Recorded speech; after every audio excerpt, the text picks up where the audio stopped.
Welcome to the Indigo Church. I'm glad that you made it to this video. And basically, if you're new here, I've been going through the Bible chapter by chapter every Saturday. And this week we got John 19.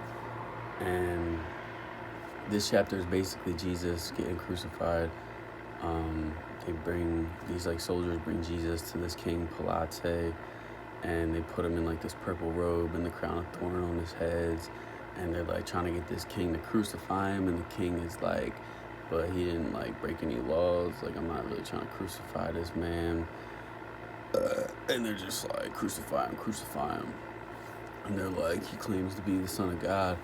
And then Pilate has fear after that. He's kind of scared that this might actually be the son of God, so then he takes him to different places to try to judge him or whatever. He's trying to make sense of this all, because he's scared that he's gonna crucify the son of God, and possibly, right? He's scared, I guess, that he's going to judge incorrectly, which of course he does, because he's now operating out of fear, and fear is not of the Lord.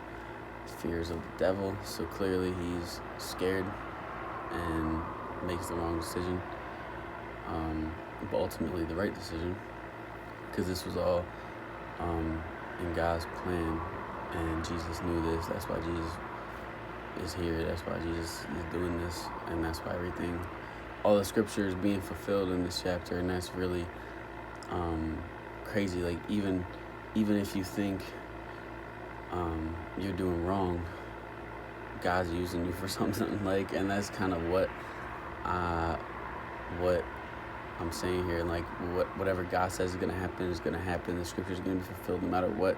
No matter what people try to do in their head and think that they're smart and try to do things their way, or what they think to be right.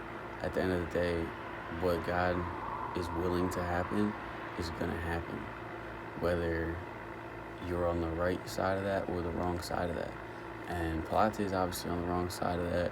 So are these people, but they're all doing a part ultimately in bringing the scripture to life. So, or bringing it to fruition, better word. So basically, John 19, I got some verses from the scripture that I'm going to talk about and then go over. So yeah. So this is John 19, verses 6-8. When the chief priests, therefore, an officer saw him, they cried out, saying, Crucify him, crucify him. Pilate saith unto them, Take ye him and crucify him, for I have no fault in him. So he's saying, crucify him, but I see nothing wrong with this man, right? The Jews answered him, We have a law, and by our law he ought to die, because he made himself the Son of God. When Pilate therefore heard that saying, he was the more afraid, which is what I was talking about with this fear thing. So now, and ultimately Pilate has him crucified. So this is John 19, verse 24. They said therefore among themselves, let us not, so this is about his clothes, right? I guess they took off his clothes or whatever. And the soldiers are trying to decide what to do with his clothes, right? And apparently this is some type of scripture being fulfilled that I'm not really familiar with at this time. I low-key started in the New Testament. I read quite a few chapters of the Old Testament before I was ever making videos about it. But I started this channel in the New Testament. So this is some type of thing being fulfilled. A lot of this is being fulfilled, and it's clear, they're telling us that. So John 19, verse 24, they said therefore among themselves, let us not rend it, but cast lots for it, whose it shall be.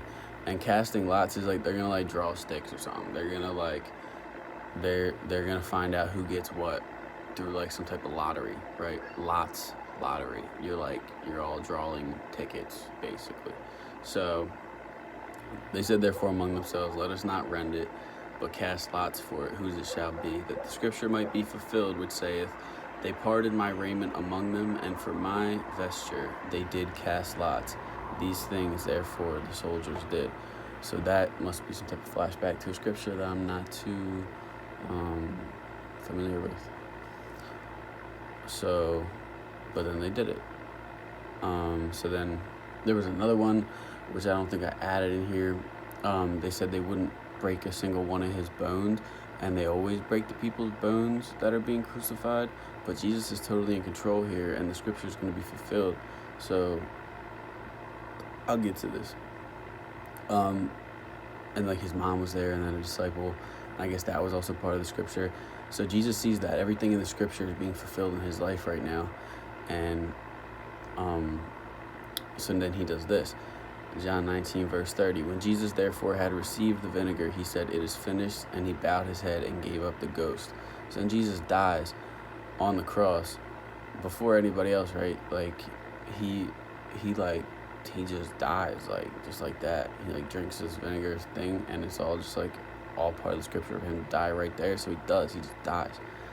And so basically they need to take everybody down off the cross, but since they're killing these people, and I guess they don't want them to run away or something, they always break their legs. So they go around, they break this dude's legs, but they come to Jesus and he's already dead, so they don't break his legs. And that's part of the scripture being fulfilled, that none of his bones will be broken, right? And so like everything is going right, even though it might look like it's going wrong because Jesus is dead, right? But this is more powerful than life and death here, and that's what is a hard concept for humans to really understand, is that ultimately life is bigger than life and death.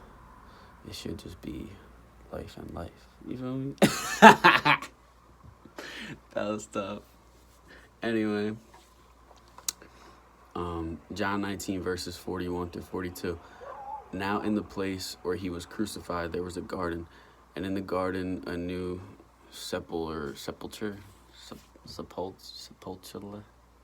I don't know. There's a word here that I don't really know how to pronounce, but I did look it up, and it's basically a headstone. It's a headstone for a grave. So now in the place where he was crucified, there was a garden, and in the garden a new grave. I'll just keep it like that because I don't know how to pronounce this word. I'm not trying to, change the Bible. I'm not gonna get into doing that because I don't agree with none of that. But I don't know how to pronounce this. I could try it. Sepulchre. We're gonna say sepulchre, and then I'm gonna repeat that. Now in the place where he was crucified there was a garden, and in the garden a new sepulchre, wherein was never man yet laid.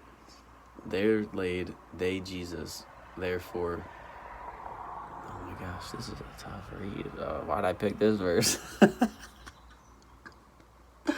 Why'd I pick this one? All right. I'm going to try this one more time, and it's going to be very... all right. John 19, verses 41 through 42. Oh, these are the last two in the chapter, I believe. Yeah. Now in the place where he was crucified, there was a garden. And in the garden... what'd I say? I was going to pronounce it like sepulchre. All right, let's do it. Now in the place where he was crucified, there was a garden. And in the garden, a new sepulchre, wherein was never man yet laid.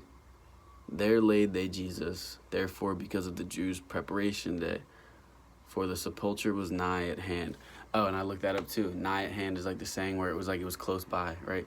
Like, basically Passover is like happening, and the Jews got to prepare for like their feast or something like that.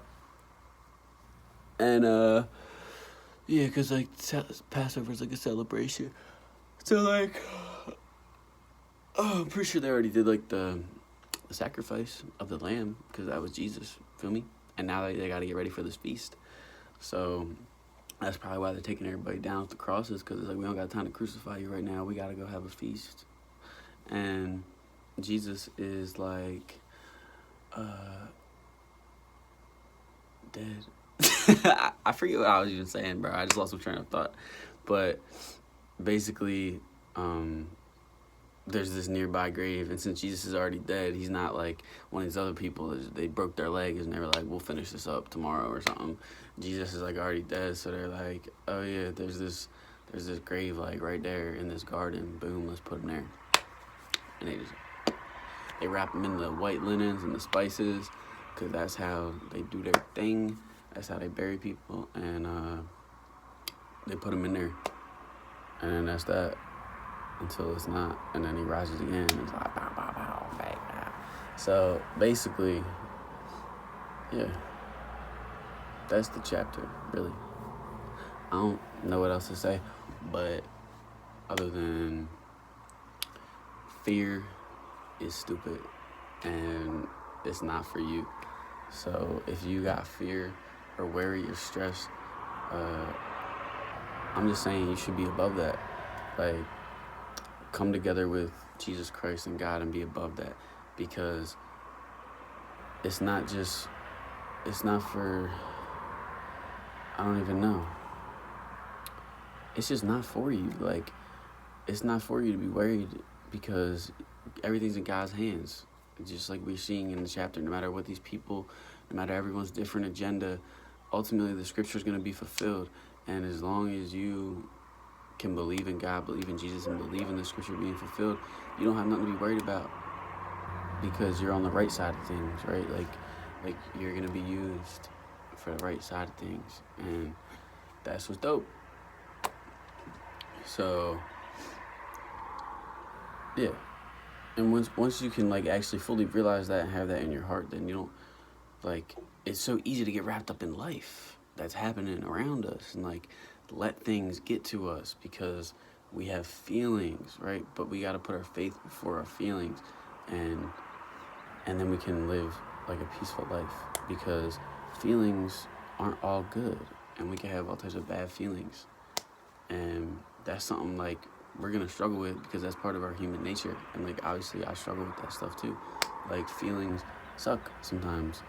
And we just got to realize that our feelings are not, like, permanent. And they're not even, like, important. Like, so we should never really act on our feelings, because, like, they're just temporary. And they're so earthly. And really they're just going to bound us. Like, without feelings and through faith, things are infinite and all things are possible. But through feelings, we can only make temporary decisions for temporary lives, right? But through faith, we can make permanent decisions for eternal lives. Is kind of what I'm feeling. That's just, I don't know. You can tell I don't really prepare that much for these videos, and I'm just kind of let things come out of my heart. And you're allowed to agree with me or disagree with me or whatever. I don't know. I'm just speaking my mind. So that's kind of how I feel. That's kind of how I feel about feelings. And yeah. Because feelings are, like, stress is a feeling, worry is a feeling, blah, blah, blah. And they suck. So feeling sucks, right? But then there's, like, happiness and joy and stuff like that. And, like, those don't suck. So, but you can also have feelings through faith. That's what I'm saying. Peace is the type of feeling you can have through faith. Love, type of feeling you can have through faith. Feel me? So that's what I'm saying. And that's really what I'm saying. So how about wrap that joint up? Feel me? Ready? About to pop some water. Oh yeah, that was one more thing in the chapter. That was kind of neat. They, like, stabbed him, I guess, to make sure he was dead. At least that's my best guess of why they did that. Because when they went around and broke everybody else's legs, they didn't break his legs because they realized he was dead. But then the one soldier just, like, stabbed him in the side real quick. They was like, tss. And out from his side poured out blood and water. It's kind of cool. Water came out this man's. Feel me? Which is cool. Like, that soldier was shook for sure. He was like, wait a minute, this ain't normal.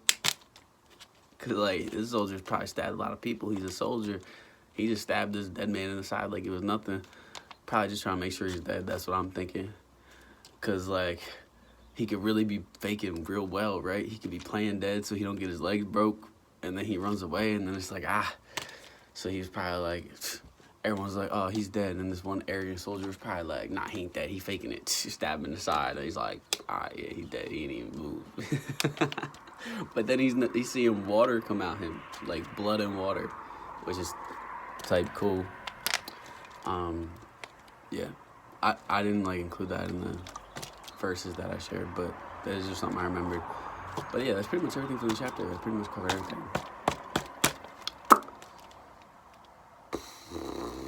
So, I love you guys. Thanks for being here with me and doing this, watching these, hearing stuff I gotta say. That's cool. And I hope you have a really good life, for real. So, let's get to it. Boom.